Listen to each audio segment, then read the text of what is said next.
దివ్యాని ప్రేక్షకులకి నమస్కారం. ఆరోగ్య రేఖ కార్యక్రమానికి స్వాగతం. ఈరోజు మనతో ఉన్నారు Vishal life style clinic founder doctor Udumula Sudheer Reddy గారు. వారిని అడిగి తెలుసుకుందాం సీకేడీ అంటే ఏంటిది. ఇది చాలా కామన్గా వింటున్నాం. ఒకసారి డాక్టర్ గారిని అడిగి తెలుసుకుందాం. నమస్కారం డాక్టర్ గారు. నమస్కారం. సీకేడీ అంటే ఏంటి సార్? ఇది చాలా కామన్గా వింటున్నాం కదా మనం. ఈ సీకేడీ అంటే ఏంటంటే క్రానిక్ కిడ్నీ డిసీజ్నే షార్ట్ కట్లో సీకేడీ అంటారు.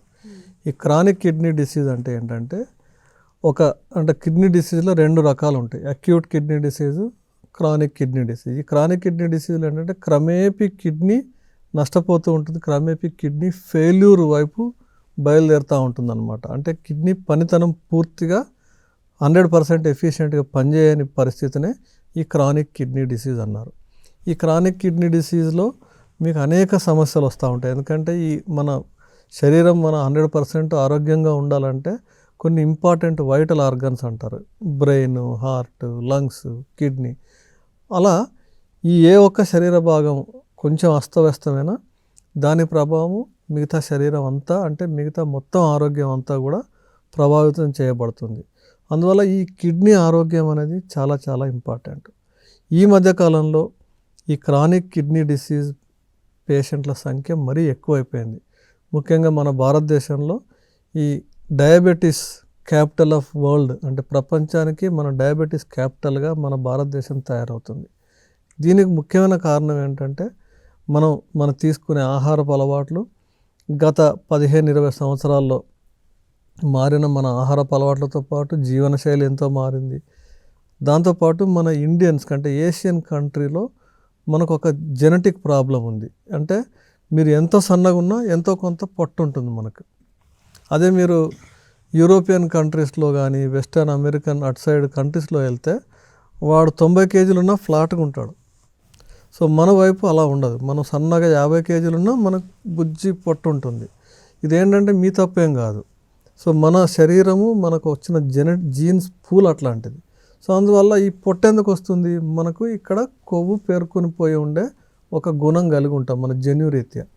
సో ఎప్పుడైతే ఇలా మనం ఒబేసిటీ, సెంట్రల్ ఒబేసిటీ, పొట్టు ఉండటము, దానివల్ల మనకు డయాబెటీస్ క్యాపిటల్ అవ్వటం ఏదైతే జరుగుతుందో వీటన్నిటి ప్రభావం చేత కిడ్నీ బాగా లోడ్ గురవుతుంది. ఎప్పుడైతే కిడ్నీ లోడ్ గురవుతుందో కిడ్నీ శ్రమపడి పూర్తి ఎఫిషియెంట్గా పనిచేయలేనప్పుడు వచ్చే ఒక పరిస్థితే క్రానిక్ కిడ్నీ డిసీజ్. అంటే దీర్ఘకాలంలో కిడ్నీ ఎఫిషియెంట్గా పనిచేయలేని ఒక పరిస్థితి.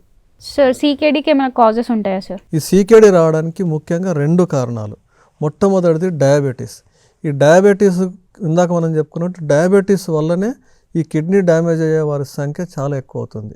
డయాబెటీస్ వచ్చిన వాళ్ళలో దాదాపు 40-50% మంది వారి జీవన కాలంలో ఎప్పుడో ఒకప్పుడు ఈ కిడ్నీ సంబంధమైన సమస్యలతో బాధపడటం జరుగుతుంది. మరీ ప్రత్యేకించి వాళ్ళు అసలు వాల్యూస్ కంట్రోల్, షుగర్ కంట్రోల్లో ఉంచుకొని వాళ్ళలో ఇది బాగా తరచుగా చూస్తూ ఉంటాం. మీరు అనుకుంటారు నాకు వాల్యూస్ ఎప్పుడు నార్మలే ఉంటున్నాయండి అని.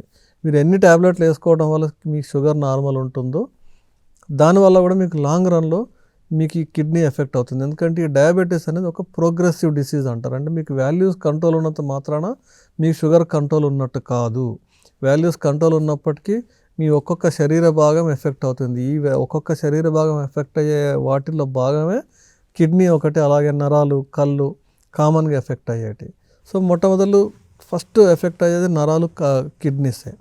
సో అందువల్ల ఈ డయాబెటీస్ ఉన్న వాళ్ళలో, కంట్రోల్ లేని డయాబెటీస్ ఉన్న వాళ్ళలో మనం ప్రధానంగా ఈ క్రానిక్ కిడ్నీ డిసీజ్ చూస్తూ ఉంటాం. మరో కారణం ఏంటంటే బీపీ, బ్లడ్ ప్రెషర్ ఎక్కువ ఉండటం. హైపర్ టెన్షన్ అంటాం మెడికల్ పరిభాషలో. ఈ బ్లడ్ ప్రెషర్ ఎక్కువ ఉండటం వల్ల కూడా మీకు ఎప్పుడైతే బ్లడ్ ప్రెషర్ ఎక్కువ ఉంటుందో కిడ్నీ పైన కూడా ఆ రక్త ప్రెషర్ ఎక్కువ ఉంటుంది. ఆ ప్రెషర్ తట్టుకోలేక కిడ్నీలో మనం ఫిల్టరేషన్ ఉపయోగపడే గ్లోమర్యూల్స్ అంటారు. ఈ ఫిల్టరేషన్కి ఉపయోగపడే అతి చిన్న కణాలు డ్యామేజ్కి ఆ ప్రెషర్ తట్టుకోలేక డ్యామేజ్ అవ్వడం స్టార్ట్ అవుతుంది. తద్వారా కిడ్నీ ఫెయిల్ అవ్వడం స్టార్ట్ అవుతుంది. సో అందువల్ల మీకు బ్లడ్ ప్రెషర్ ఎక్కువ ఉన్నా మీకు ఈ సీకేడీ సిమ్టమ్స్ ఉంటుంటాయి. అట్లాగే డయాబెటీస్ ఎక్కువ ఉన్నా మీకు ఈ క్రానిక్ కిడ్నీ డిసీజ్ సిమ్టమ్స్ ఉంటూ ఉంటాయి. అంతేకాకుండా కొద్ది మందిలో మాటికి కిడ్నీ ఇన్ఫెక్షన్స్ అవుతూ ఉంటాయి. యూరినరీ ఇన్ఫెక్షన్ కిడ్నీ దాకా పాకి కిడ్నీ ఇన్ఫెక్షన్స్ అవుతూ ఉంటాయి. అటువంటి సందర్భాల్లో కూడా మీకు ఈ క్రానిక్ కిడ్నీ డిసీజ్ లక్షణాలు ఉంటాయి. అంటే కిడ్నీ ఫెయిల్యూర్ ఒక రకంగా. కొద్ది మందిలో ఏమవుతుందంటే కిడ్నీలో సిస్టులు ఉంటాయి, అంటే చిన్న చిన్న గడ్డల్లాగా ఉంటాయి. ఇదేంటంటే 1-2 సిస్టులు ఉంటే పెద్దగా మీ కిడ్నీ పనితీరు ప్రభావం చూపించదు. కానీ కొద్ది మందిలో జెనెటిక్గానే ఈ క్రానిక్ సిస్టిక్ కిడ్నీ అంటారు. వాళ్ళకి ఈ వయసులో ఉన్నప్పుడు బాడీ బాగానే మేనేజ్ చేసుకుంటుంది, కానీ తర్వాత వయసు పైబడే కొద్దీ ఈ సిస్టుల తాలూకు ప్రభావం కిడ్నీ పనితనం మీద పడుతుంది. తద్వారా మీకు క్రానిక్ కిడ్నీ డిసీజ్ లేదా క్రానిక్ రీనల్ ఫెయిల్యూర్కి దారితీస్తుంది. అంతేకాకుండా మనకు కామన్గా మన ఇండియాలో ప్రత్యేకించి మందులు మనమే మెడికల్ షాప్కి వెళ్ళి ఇష్టం వచ్చినట్టు తీసుకుంటాం. మన దగ్గర అటువంటి గవర్నమెంట్ కంట్రోల్ కానీ ఎటువంటిది లేదు. కామన్గా ఏం చేస్తాం, మనకు తలనొప్పి వచ్చినా వెళ్ళి సారిడాన్ తెచ్చుకుంటాం, లేకపోతే ఇంకో పెయిన్ కిల్లర్ తెచ్చుకుంటాం. అట్లాగే ఒళ్ళు నొప్పులు ఒక 40 దాటిన తర్వాత అప్పుడప్పుడు ఏదో ప్రాబ్లం వస్తుందని చెప్పేసి మనం బ్రూఫెన్ లాంటి మెడిసిన్స్, అంటే ఇవన్నీ ఏంటంటే non steroidal anti inflammatory drugs అంటారు. మీరు తీసుకునే డైక్లోఫెన్ కానీ, బ్రూఫెన్ కానీ, యాసిక్లోఫెనాక్ కానీ, ఇవన్నీ ఈ కోవ కిందకి వచ్చే డ్రగ్స్. వీటిని ఎప్పుడైతే మీరు కామన్గా చాలా రెక్లెస్గా వాడుతూ ఉంటారో ఈ లాంగ్ రన్లో మీకు ఈ కిడ్నీ పనితీరు పైన కిడ్నీ డ్యామేజ్ చేస్తూ ఉంటాయి. అట్లాగే మనకి యూరినరీ ట్రాక్ట్, అంటే మనకి కిడ్నీలో రాళ్ళు వస్తూ ఉంటాయి. కొద్ది మందిలో ఎప్పుడైతే ఈ రాళ్ళు తయారయ్యే ప్రభావం ఉంటుందో ఆ పైపులో అడ్డం పడటం, లేదంటే కిడ్నీలో కొన్ని రకాల కిడ్నీ స్టోన్స్ షార్ప్గా ఉంటాయి. ఆ షార్ప్ ఉండి అది పైన కిడ్నీలో కదులుతున్నప్పుడు కిడ్నీని కొంత డ్యామేజ్ చేస్తూ ఉంటాయి. లేదు, కిడ్నీలో నుంచి బయటకు వచ్చే ప్రాసెస్లో పైపులో అడ్డుపడి యూరిన్ పూర్తిగా కిందకి వెళ్ళక యూరిన్ రివర్స్ అయ్యి ఆ రివర్స్ అయిన యూరిన్ కిడ్నీ పైన ప్రెషర్ పడుతుంది. సో అలా కూడా కిడ్నీ డ్యామేజ్ అయ్యి నిదానంగా ఫెయిల్యూరు, క్రానిక్ కిడ్నీ డిసీజ్ వైపు ప్రయాణం చేస్తూ ఉంటుంది. ఎర్లీ సైన్స్ ఆఫ్ సీకేడీస్ ఏమైనా ఉంటాయా సార్? మన కిడ్నీ ఇబ్బందుల్లో ఉంది అని తొలి దశలో గుర్తించడం అనేది చాలా చాలా ఇంపార్టెంట్. ఈ తొలి దశలో మీరేమనుకుంటారంటే డయాబెటీస్ ఉంటేనే మన కిడ్నీ డ్యామేజ్ అవుతుందని. డయాబెటీస్ లేకుండా కూడా మీకు కిడ్నీ డ్యామేజ్ అవ్వచ్చు. మార్జినల్గానే మీకు బ్లడ్ ప్రెషర్ ఎక్కువ ఉండొచ్చు, తద్వారా కూడా మీకు కిడ్నీ డ్యామేజ్ అయ్యే ఛాన్స్ ఉంది. అయితే తొలి నెలలో చాలా వరకు మీకు సిమ్టమ్స్ కనపడవు, ఎందుకంటే మన శరీరం తీవ్రంగా ప్రయత్నం చేస్తూ ఉంటుంది నార్మల్గా ఉంచేదానికి. కానీ ఒక్కొక్కసారి ఎప్పుడైతే దానికి మన శరీరం కెపాసిటీ మించిపోతుందో నిదానంగా లక్షణాలు కనపడడం స్టార్ట్ అవుతుంది. ఎప్పుడైతే మీకు ఆ సిమ్టమ్స్ వస్తాయో తొలి దశలో మీరు గుర్తిస్తే మనం కిడ్నీ పూర్తిగా డ్యామేజ్ అవ్వకుండా ట్రీట్మెంట్ ఇవ్వటం కానీ, దాన్ని మనం ఇంకా వేరే డెఫిషియన్సీస్ ఏమైనా ఉన్నా, వేరే ఇంకేమైనా సమస్యలు ఉన్నా మనం డాక్టర్ల పర్యవేక్షణలో మనం గుర్తుపెట్టుకోవడానికి అవకాశం ఉంటుంది. అది ఎలా మనం గుర్తుపట్టాలంటే, మీకు మొదట్లో రాత్రిళ్ళు యూరినేషన్ ఎక్కువ అవుతూ ఉంటుంది. ఎక్కువ సార్లు నంబర్ ఆఫ్ టైమ్స్ ఎక్కువ యూరిన్కి వెళ్ళాల్సి వస్తుంది, ఎక్కువ క్వాంటిటీ ఆఫ్ యూరిన్ వెళ్ళాల్సి వస్తుంది. కొద్ది మందిలో యూరిన్ నురగల్లాగా రావటం, దీని ద్వారా కూడా మీ కిడ్నీ ఎక్కడో ఇబ్బందుల్లో ఉందని ఒక అర్థం. అంతేకాకుండా మనకు ఆకలి తగ్గిపోవడం, కొద్ది మందిలో చర్మం పైన దురదలు రావటం, దద్దుర్లే ఉండవు కానీ దురదలు రావచ్చు. సో అట్లాంటి పరిస్థితిలో కూడా మనం కిడ్నీ ఏదో మన పనితీరు తేడా ఉందని అర్థం చేసుకోవాలి. చాలామంది కామన్గా తెలిసిందే పాదాలు ఉబ్బటం, మీకు హీల్స్ నుంచి కింద పాదం అంతా కూడా మీకు ఒట్టిగానే ఉబ్బిపోతూ ఉంటుంది. అలా మనకు తొలి దశలో అది అప్పుడప్పుడు జరిగినా కూడా మీరు అనుమానపడాలి, ఎందుకంటే అంత బాగున్నప్పుడు ఉబ్బడానికి అవకాశం లేదు, ఉబ్బకూడదు. కానీ అప్పుడప్పుడు ఏదో ఒకసారి వచ్చింది కదా, 2 సార్లు వచ్చింది కదా అని నెగ్లెక్ట్ చేయకూడదు. ఒకసారి వస్తే మీరు సంబంధిత పరీక్షలు చేసుకోండి, లేదంటే డాక్టర్ గారిని కలిస్తే వాళ్ళు చెక్ చేస్తారు. ఒకవేళ ఏదైనా ఉంటే మీరు చిన్నగా ఉన్నప్పుడే మనం దాన్ని రెక్టిఫై చేసుకోవచ్చు. గోరుతో పోయేదాన్ని గొడ్డల దాకా తెచ్చుకోకూడదు.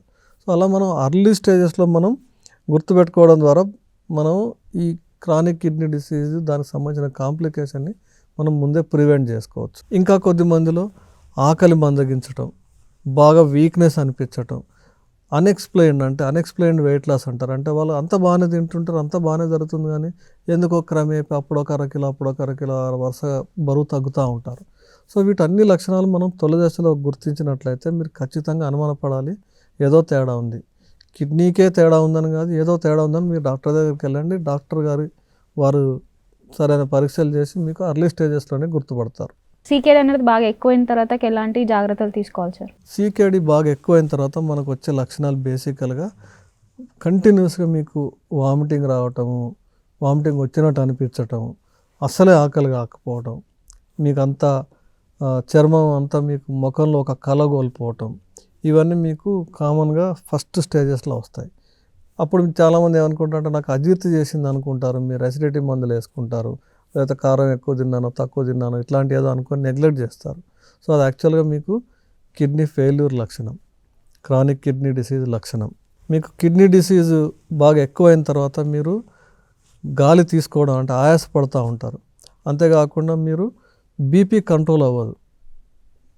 బీపీ ఎక్కువ అవటం వల్ల కూడా మీకు కిడ్నీ ప్రాబ్లం రావచ్చు. కిడ్నీ ప్రాబ్లం ఉండటం వల్ల కూడా రివర్స్లో మీకు కొత్తగా బ్లడ్ ప్రెషర్ రావచ్చు. సో మీరు బీపీ కంట్రోల్ అవ్వట్లేదు, మామూలు మందులు వేసుకున్నా కంట్రోల్ కావట్లేదు అనుకున్నప్పుడు మీరు ఖచ్చితంగా మీ కిడ్నీ డ్యామేజ్ ఏమైనా ఉందేమో సరిగ్గా మనం గమనించుకోవాలి.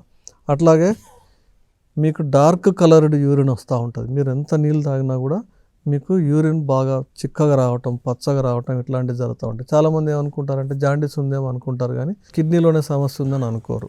ఇంకా ముదిరిన తర్వాత ఏమవుద్దంటే వాళ్ళ కాన్సన్ట్రేషన్ చేయడం డిస్టర్బ్ అవుతుంది, అంటే సరిగ్గా కాన్సన్ట్రేట్ చేయలేకపోతారు. బ్రెయిన్ ఫ్యాగ్ అంటారు, అంటే వాళ్ళు ఆలోచన సరిగ్గా చేయలేకపోవడం, వాళ్ళ బ్రెయిన్ ఎఫిషియెంట్గా పనిచేయలేకపోవటం, ఇట్లాంటివన్నీ మనం అడ్వాన్స్డ్ స్టేజెస్లో చూస్తూ ఉంటాం.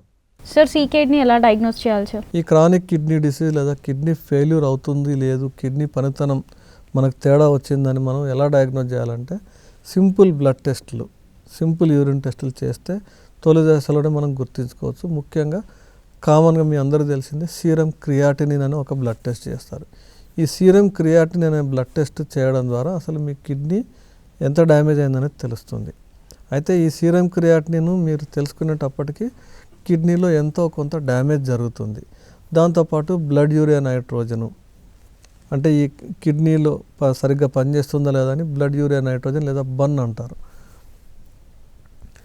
ఇదే కాకుండా మూడో ఇంపార్టెంట్ టెస్ట్ ఏంటంటే estimated glomerular filtration rate, GFR అంటారు. అంటే మీ కిడ్నీ ఎంత పర్సెంట్ పనిచేస్తుంది, అంటే 100% పనిచేస్తుందా లేదా.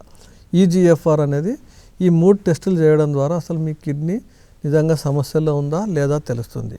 అయితే ఈ అన్నీ కూడా మీకు వీటిలో పాజిటివ్ వచ్చిందంటే మీకు ఆల్రెడీ ఎంతో కొంత డ్యామేజ్ జరిగినట్టు. అలాగ జరగకూడదు, మనకు అర్లీ స్టేజ్లో తెలుసుకోవాలంటే యూరినరీ మైక్రో ఆల్బుమిన్ అని ఒక యూరిన్ టెస్ట్ చేస్తారు, స్పాట్ యూరిన్ మైక్రో ఆల్బుమిన్. అట్లాగే urinary albumin to creatinine ratio. ఈ 2 టెస్టుల ద్వారా మీకు ఒకవేళ పాజిటివ్ వచ్చిందనుకోండి, మీకు ఇంకా ఎక్కువ డ్యామేజ్ జరగకముందే, క్రియాటినిన్లో కనపడేంత కాకముందే మనం ఈ 2 టెస్టులు చేయడం ద్వారా మనం అర్లీ స్టేజ్లో కన్ఫర్మ్ చేసుకోవచ్చు మీ కిడ్నీ ఫెయిల్యూర్కి తొలి దశలో ఉంది, స్టార్ట్ అవుతుంది అని. ఎందుకంటే ఎప్పుడైనా prevention is better than cure. ఎప్పుడైతే మీరు ఎంత త్వరగా మనం గుర్తుపట్టగలిగితే అంత త్వరగా మనం ఈ కిడ్నీ ప్రమాదం నుంచి కాపాడుకోవచ్చు. ఎందుకంటే ఇవి త్వరగా రిపేర్ అయ్యే ఆర్గన్స్ కాదు, అర్లీ స్టేజెస్లో చేస్తే మీకు త్వరగా రిపేర్ అవుతుంది. అట్లాగే యూరిన్లో మనకి ప్రోటీన్ ఎక్కువ లాస్ అవుతుంది. యాక్చువల్గా కిడ్నీ ఫెయిల్ అయిన అంటే కిడ్నీ ఫిల్టర్ చేయలేక యూరిన్ ప్రోటీన్ లాస్ చేస్తుంది. సో ఈ ఆల్బుమిన్ టెస్ట్ ద్వారా ఈ ప్రోటీన్ లాస్ గురించి మనం ముందే ఐడెంటిఫై చేయొచ్చు. ఇవన్నిటితో పాటు కొన్ని మనం అల్ట్రాసౌండ్ చేయటము, దాంట్లో లేదు సిటీ స్కాన్ చేయటం, ఇవన్నిటి ఏంటంటే మీకు కిడ్నీ స్ట్రక్చరల్గా ఏమైనా డ్యామేజెస్ ఉన్నాయా, వాటిల్లో ఏమైనా స్టోన్స్ ఉన్నాయా, లేదు వాటిల్లో మీకు ఏమైనా సిస్ట్లు ఉన్నాయా, పాలిసిస్టిక్ కిడ్నీ అంటారు. ఇవన్నీ మనం స్కాన్ కానీ సిటీ స్కాన్లు కానీ ఎంఆర్ఐలు చేయడం ద్వారా మనం అసలు కిడ్నీ ఏమైనా డ్యామేజెస్ ఉన్నాయా అనేది మనం తెలుసుకోవచ్చు.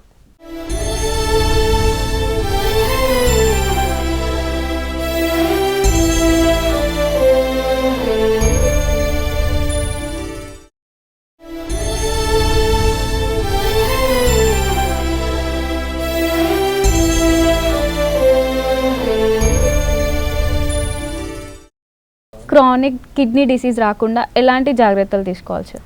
సీకేడీ లేదా క్రానిక్ కిడ్నీ డిసీజ్ రాకుండా ఉండాలి అంటే ఫస్ట్ మీ బరువుని కంట్రోల్లో పెట్టుకోండి. ఈ బరువు ఎక్కువ అవడం వల్ల డైరెక్ట్ మీకు సీకేడీ అని రాదు. కాకపోతే సీకేడీ కారణమయ్యే జబ్బులు డయాబెటీస్ కానీ హైపర్ టెన్షన్ కానీ ఇవన్నీ మీకు బరువు ఎక్కువ ఉండటం వల్ల తర్వాత స్టేజ్లో ఆ పరిస్థితి దారితీయచ్చు. కాబట్టి ఫస్ట్ మీరు బరువు కంట్రోల్లో పెట్టుకోండి.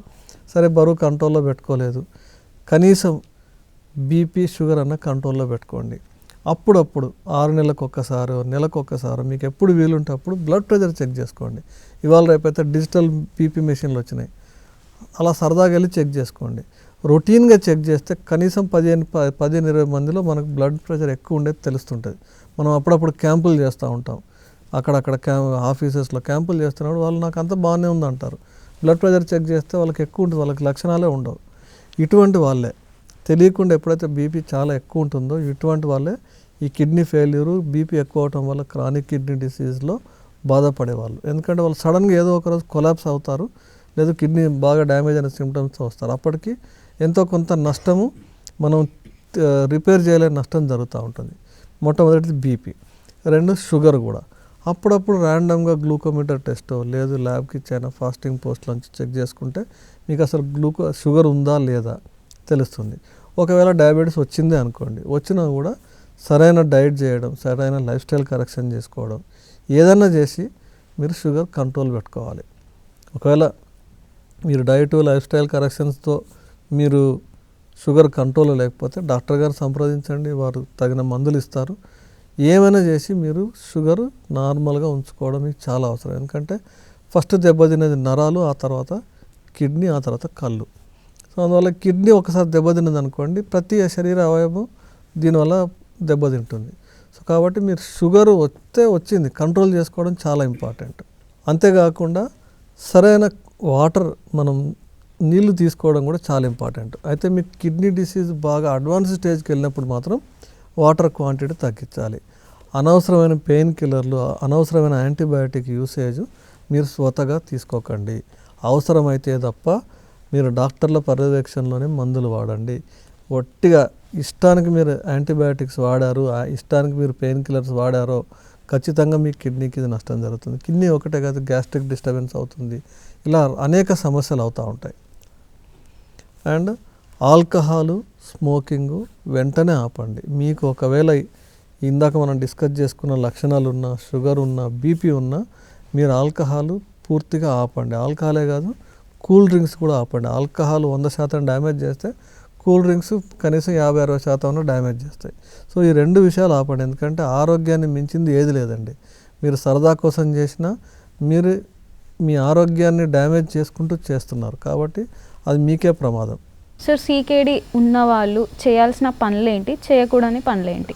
క్రానిక్ కిడ్నీ డిసీజ్ లేదా సీకేడి ఉన్నవాళ్ళు హై ప్రోటీన్ ఫుడ్, అంటే ప్రోటీన్ ఎక్కువగా ఉండే మాంసాహారం లేదంటే ఇట్లాంటి మీరు మినిమం తగ్గించి తీసుకోవడం మంచిది. మీకు సీకేడి అడ్వాన్స్డ్ స్టేజ్లో ఉంటే వాటర్ కూడా తక్కువ తీసుకోవాలి. మామూలుగా అర్లీ స్టేజెస్లో ఉన్నా కూడా మీరు ఫస్ట్ ప్రోటీన్ ఇంటేక్ తగ్గించండి. అనవసరమైన పెయిన్ కిల్లర్లు వాడకండి. ఉప్పు ఎక్కువ తీసుకోవద్దు. సోడియం కంటెంట్ చాలా తక్కువ తీసుకోవాలి. ఎందుకంటే ఈ సోడియం ఉప్పుకి ఏంటంటే నీళ్ళని లాక్కొని ఉంచుకునే ఒక తత్వం. మీరు ఉప్పు ఎక్కువ తీసుకున్నారు అనుకోండి, శరీరంలో మొత్తంలో నీళ్ళు లాగి పెట్టేసుకుంటుంది, మీ కిడ్నీ అన్ని నీళ్ళని ఫిల్టర్ చేయలేదు, కాబట్టి మీకు కిడ్నీ ప్రాబ్లం ఎక్కువ అవుతుంది. అంతేకాకుండా పొటాషియం ఫుడ్, అంటే ఇప్పుడు అరటిపళ్ళు కానీ, కోకోనట్ వాటర్ కానీ ఇట్లాంటివి మీరు తీసుకోకుండా ఉండటమే మంచిది. ఎందుకంటే ఇవన్నీ కూడా మీ కిడ్నీకి నష్టం చేసే ఒక పదార్థాలు అన్నమాట. స్మోకింగ్, ఆల్కహాల్ ఇట్లాంటివి ఎట్టి పరిస్థితుల్లో మీరు తీసుకోకూడదు. అంతేకాకుండా ఇనీషియల్గా మీకు వచ్చే అలసట కానీ, స్వెల్లింగ్ కానీ, బీపీ ఫ్లక్చువేషన్స్ కానీ మీరు ఎట్టి పరిస్థితుల్లో నెగ్లెక్ట్ చేయదు, వెంటనే డాక్టర్ గారిని సంప్రదించండి. అండ్ మీ ఆరోగ్యాన్ని కాపాడుకోవడానికి మామూలుగా మీకు వీలైనంత ఎక్సర్సైజ్ చేయండి. అలసిపోయేంత కాకపోయినా కనీసం వాకింగ్ అలా చేయండి మీరు. ఎందుకంటే ఎక్సర్సైజ్ చేయడం, ఈ హై ప్రాసెస్డ్ ఫుడ్ తీసుకోకుండా ఉండటం మీకు చాలా మంచిది. సార్, అందరికీ ఉండే మరొక సమస్య హెయిర్ ఫాల్. అసలు హెయిర్ ఫాల్ అవుతుంది ఎందుకు, రీజన్స్ ఏంటి దానికి? హెయిర్ ఫాల్లో కూడా చాలా రకరకాలు ఉన్నాయి. హెయిర్ ఫాల్ అవ్వడానికి కూడా అనేక కారణాలు ఉన్నాయి.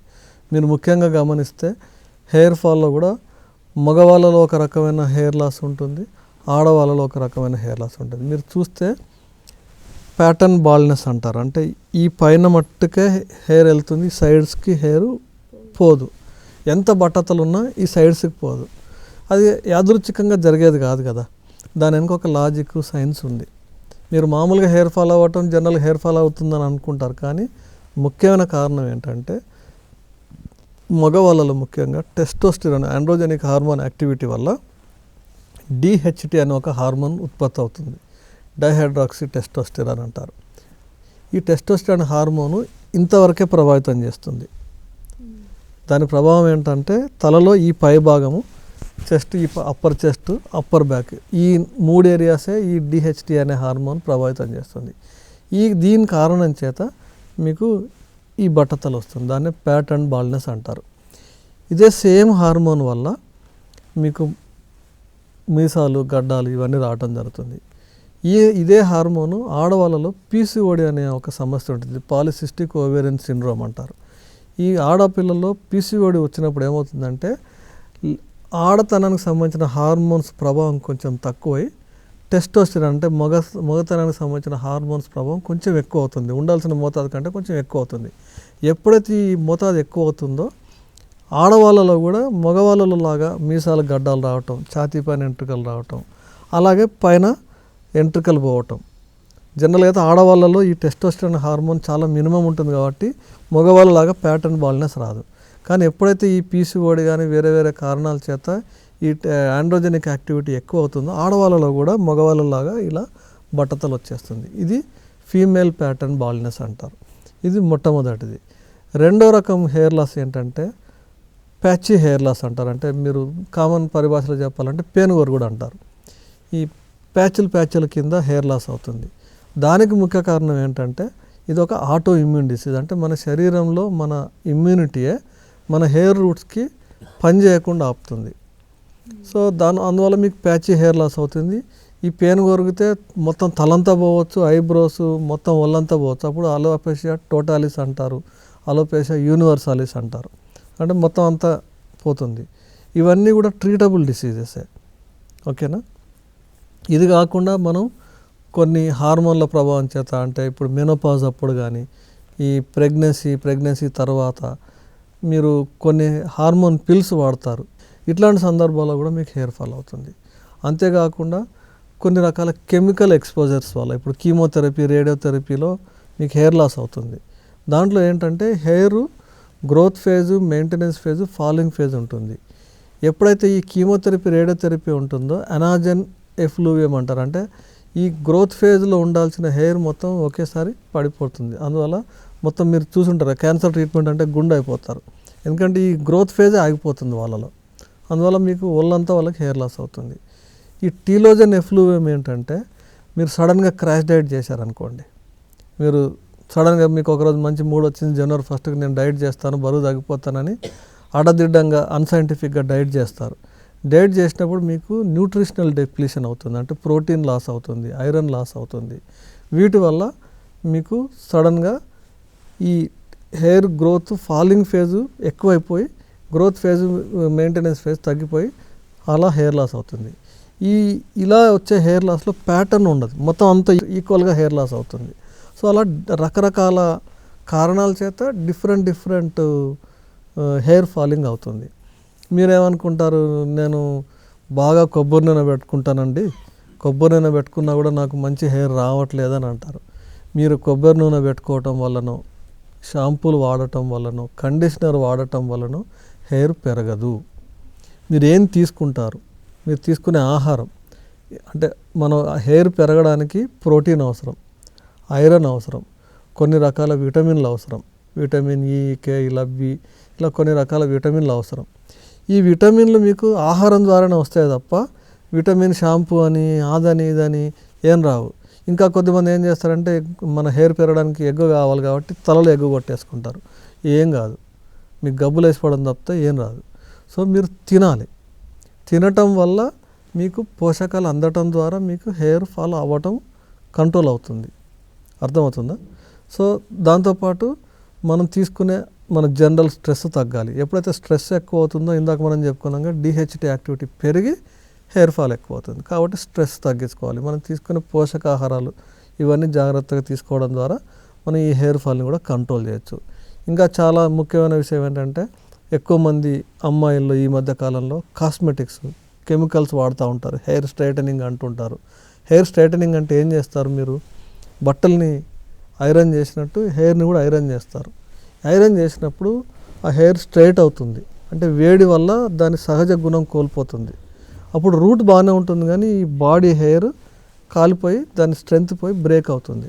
సో అందువల్ల ఈ కాస్మెటిక్స్ వాడటం కానీ, ఈ ఐరనింగ్ చేయటం కానీ చేయకుండా మీరు మనం జాగ్రత్త పడాలి. వీటన్నిటికీ ఏంటంటే కారణం ఏంటి? ఇప్పుడు మన కొద్దిమందికి రక్తహీనత ఉన్న హెయిర్ ఫాల్ అవుతుంది, కొద్దిమందికి ఇలా మన హార్మోన్ ప్రాబ్లం ఉన్న హెయిర్ ఫాల్ అవుతుంది.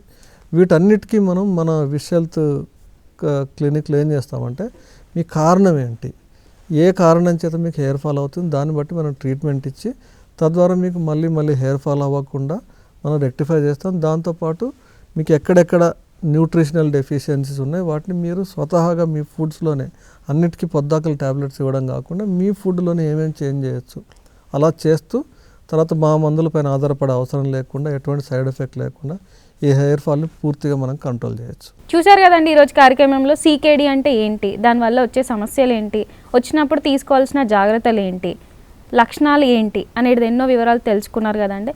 అలాగే హెయిర్ ఫాల్ ఎందుకు వస్తుంది, వచ్చినప్పుడు ఎలాంటి జాగ్రత్తలు తీసుకోవాలి, ఎలాంటి న్యూట్రిషన్స్ ఫుడ్ తీసుకోవాలి అని ఎన్నో వివరాలు మీకు తెలియజేశారు కదండి డాక్టర్ గారు.